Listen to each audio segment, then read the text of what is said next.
Agartala rail স্টেশনে ফের rail পুলিশের হাতে আটক এক বাংলাদেশি। গোপন সংবাদের ভিত্তিতে আগরতলা রেল স্টেশন থেকে বাংলাদেশি এক যুবককে আটক করে এবং তার সাথে ভারতীয় এক ব্যক্তিকেও আটক করে আগরতলা রেল পুলিশ। ভারতীয় ব্যক্তির নাম খুরশিদ আলম, তার বাড়ি দিল্লিতে। সে বাংলাদেশের লোকটিকে বহিরাজ্যে নিয়ে যেতে সাহায্য করেছে বলে জানান ওসি তাপস দাস। তার পাশাপাশি আগের দিনে গ্রেপ্তার হওয়া বাংলাদেশিদের জিজ্ঞাসাবাদ করে রহিমপুর এলাকা থেকে এক পাচারকারীকেও আটক করতে সক্ষম হয়েছে পুলিশ।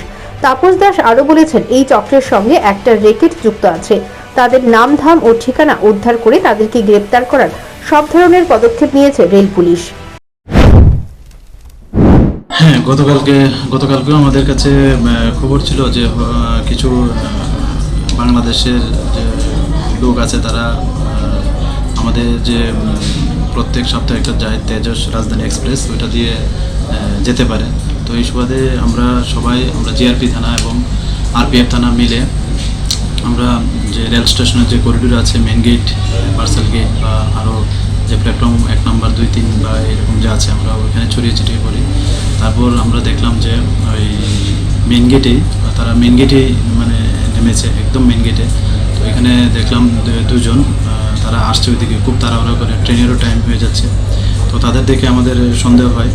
তারপর আমরা তাদেরকে ডিটেন করে তাদের জোরালো জিজ্ঞাসাবাদে তারা মিট করে যে এর মধ্যে একজন যে বাংলাদেশি লোক, যে ওই সঙ্গে যে আরেকজন আছে, সে তাকে মানে দিল্লিতে নিয়ে যাচ্ছে এবং তারা আরও অনেক আগে এখানে এসেছিল, বাংলাদেশ গিয়েছিল।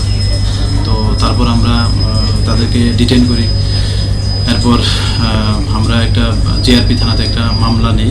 তো আজকে তাদের মামলা আদালতে প্রেরণ করা হচ্ছে পুলিশ রিমান্ড চেয়ে। তো এর মধ্যে যিনি বাংলাদেশের, উনি নাম হলেন করিমুল্লাহ, ওনার বাংলাদেশ বাড়ি চট্টগ্রাম। আর একজন হলো খুরশিদ আলম, যার বাড়ি নর্থ দিল্লিতে আছে। তো আমরা আজকে দুজনকে আমরা মামলা আদালতে প্রেরণ করব। আপনার কি মনে হয় এর পিছনে বড় একটা র্যাকেট কাজ করছে? যে এরকম দেখা যাচ্ছে যে দেশের বিভিন্ন জায়গায় ওরা যাচ্ছে, কি মনে হচ্ছে? হ্যাঁ, হতে পারে। আমরা এই বিষয়গুলো খতিয়ে দেখছি। আর আমরা এটির সঙ্গে যারা কানেক্টেড আছে, যাদের লিঙ্ক আছে, আমরা তাদেরকেও মানে ওই আইনের আওতায় এনে গ্রেপ্তার করছে। এবং গতকালকে এরকম একজন গ্রেপ্তার হয়েছে, এটা আপনারাও জানেন, যিনি রহিমপুরের বাসিন্দা। তো আমরা যেই ওই মামলাগুলির সঙ্গে লিঙ্ক আছে, আমরা তা খতিয়ে দেখছি এবং সবাইকে আইনের আওতায়। আগরতলা রেল স্টেশনকে পাচার চক্রের করিডোর হিসেবে বেছে নিয়েছে এই চক্রের পান্ডারা। একবার নেশাদ্রব্য পাচার করছে, অপরদিকে চলছে মানব পাচার। ইতিমধ্যেই পুলিশ মানব পাচার চক্রের এক পান্ডাকে রহিমপুর থেকে গ্রেপ্তার করতে সক্ষম হয়েছে। Bureau report, news prime Tripura.